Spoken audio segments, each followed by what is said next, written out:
So Joe Biden did an interview with Lawrence O'Donnell, and he made a really interesting comment here, a very bad one. Let's go ahead and hear it out.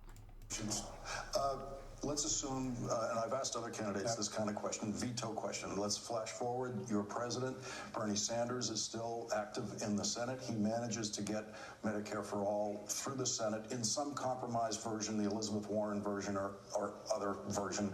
Nancy Pelosi gets a version of it through the House of Representatives. It comes to your desk. Do you veto it?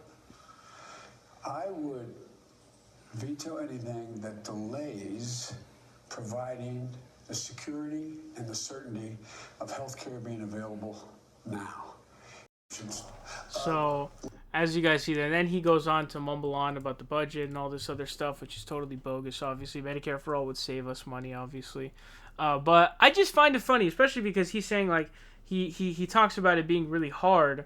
I always thought the really difficult thing was getting it through Congress. So that's actually a really good question to ask him. So props to Lawrence O'Donnell for that, because it tells us a lot about Joe Biden and how terrible he is. Actually, there are 2 points I really want to hit. First of all, Joe Biden here obviously showing that he's not committed to getting everyone health insurance, and that's why you shouldn't vote for Joe Biden. It's literally one thing, and this is what I was always under the impression of for some of the candidates, not all of them to be fair, which is that the main opposition to something like Medicare for All is, oh, it's too hard to get through Congress. That's at least what they said.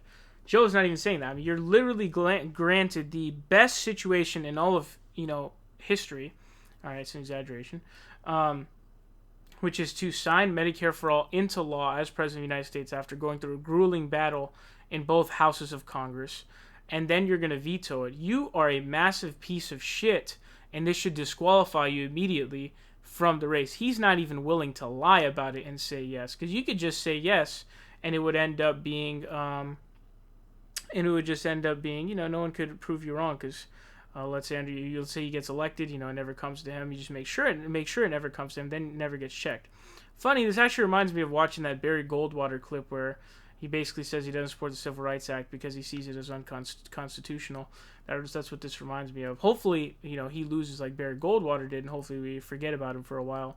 But anyways, the other point I wanted to make actually was the fact that Elizabeth Warren has not came out and endorsed Bernie Sanders while he's running against this guy right here, Joe Biden, that you see right here.